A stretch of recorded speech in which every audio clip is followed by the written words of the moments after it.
Hello friends, welcome to my channel SushantChessWise. Today we are at the new topic of accelerated dragon, where we are going to see not only what is accelerated dragon, but we are going to also learn some standard sacrifices which happen in the Yugoslav attack.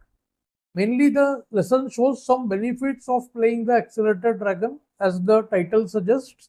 First, to begin with, let us understand the difference between normal dragon and accelerated dragon. See, after the moves e4, c5, nf3, the standard dragon begins with the move d6, and after d4, cd, and d4, black first goes nf6, forces white to play nc3, and then only plays g6. This is our standard setup.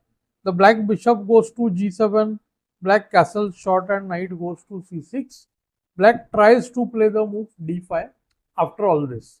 But in accelerated dragon, what happens? Mainly black holds the d pawn, okay, and he goes with the move nc6 here. After d4, cd, nd4, he plays the move g6 instantly. So two differences we can see. First, black is not playing nf6, means if knight is not coming to f6, white has the option of playing c4, which is called the Marozzi bind setup.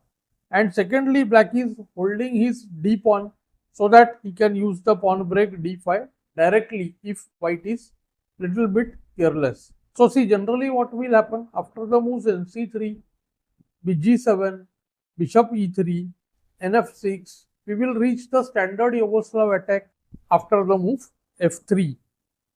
But this f3 move order, white has to be very careful. Let's say after castle, he doesn't play the move bishop c4 here, then there are going to be some problems. This bishop c4 and f3 has to be done if white is aiming for the Yugoslav attack. Means the f3, be3, queen d2 long castle setup is called the Yugoslav attack setup. And when white plays bishop c4, it's called the Yugoslav bc4. So the differentiating point is that if white goes qd2 straight away, then black hits with d5. And this makes the position really good for black. See, after ed, nd5, castle blunder, then knight e3, queen e3, bd4, and black wins. And after the move knight d5, queen d5, knight c6, queen c6, also you can see that white is really struggling. See, the black bishop is aiming to f5. Both bishops will aim the important diagonals, and see the rook is coming to d8, a rook coming to c8. Black has not sacrificed anything, and meanwhile his position is already good. So this is the main point why white needs to play the move bishop c4 along with f3. So white has two choices. Either he will go bishop c4 right now and play f3 next move, or he will play f3 now and go bishop c4 next move.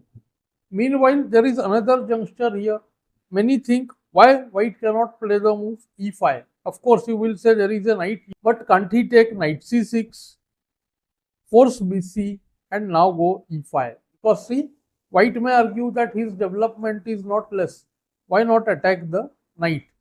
So here I am suggesting a very interesting sacrifice with knight d5, knight takes d5, c takes d5, queen d5, and rook b8.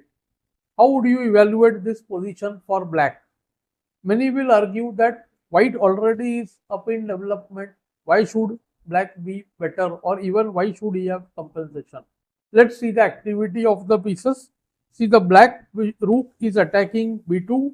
Bishop right now is blocked till e5, but it is also aiming there. And we should always compare the upcoming development. So see, black is going to have the move bb7, castle, and this queen will eye c7 or the a5 squares. And mainly if you see, white's king is not at all safe, especially if he does long castle. Let me show you, extend this line and show you. So after long castle, bb7, now the queen is struggling for a good place. Let's say queen c5, then castle, and after bd3, black has the strong move d6. White is really struggling here. The queen cannot control this a5 square forever, and nor can she block the c file. So what happens here? After e takes d, the move either queen a3 is necessary, but it loses on the spot to bg2, rook g1, bishop moves or perhaps bb2 check first. Here after the rook move bb2, qb2, rb2, kb2, queen a5. You can make out just rook and bishop is there for the queen, and see black has the extra pawn also. So queen and pawn versus rook and bishop plus mainly the poorly placed king means it is winning for black, of course. So the only attempt is the move qg5, but it runs to bf6 over here, and same story. The queen is really struggling to guard, see this g2 and both the a5 squares. Means after any move like let's say qg3, queen a5, you can make out black is of course almost winning. So let us enter the territory of bishop c4 and see what kind of standard sacrifice I want to show you. So after bishop c4, castle, short castle d6 will take us to the normal classical variations of the Sicilian dragon. But here too black has nothing to fear. Black always has this plan: bd7, knight c6, rook c8 followed by knight coming to c4. So this bishop on c4 has wasted one or two moves in these lines, you can say. So black's play is really good. So since we are discussing Yugoslav attack today, I am not going into other details. Let's say f3, d6, queen d2, and now bd7 and long castle. We enter the proper Yugoslav Bc4, and here the black's plan is simple. Black goes ne5 first. Many players prefer the move rook c8 immediately, like Garry Kasparov has played against Anand. So after ne5, bb3, also here those who like to get the a rook to c8, they go instantly. Otherwise players prefer the move qa5. Idea is to bring the f rook to c8 and then at some point go knight c4. So game goes on h4, rook c8. There are a couple of ways here for white to play. One of the main is kb1, other is g4, and our today's discussion is the move h5. And here what is happening? Mainly people play the move knight c4, bishop c4, rook c4 and knight b3. This queen is driven away and the play is sharp. Here both queen a6 and queen c7 both are playable, and there is a long theory which generally people assume that white is a bit better. So I am going to show you a very interesting idea here, the move rook c3. So black is offering rook for knight, and not only that, he is also ready to trade the queens. First let me show you, if b takes c6, c3, then queen a3 check, kb1 and simple a4, and next you can see a4 coming up, and this bishop is really struggling. Of course white will go qc3, bc, and black goes knight takes h5. So knight and pawn for the rook, and as I have always said, say knight and pawn is slightly less than rook. But if there is any other factor, like here there are see two doubled pawns which are weak, and maybe king safety is not a major issue right now, but black's rook is getting really active from the c8 square. So that can give very good compensation. White went g4 here, somewhat I would say premature, not great move.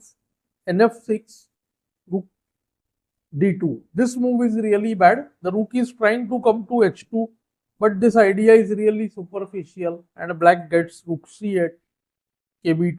Many white players cannot understand what to do, and they become planless. The main problem is this bishop on b3, which is actually going to suffer because of the move a5.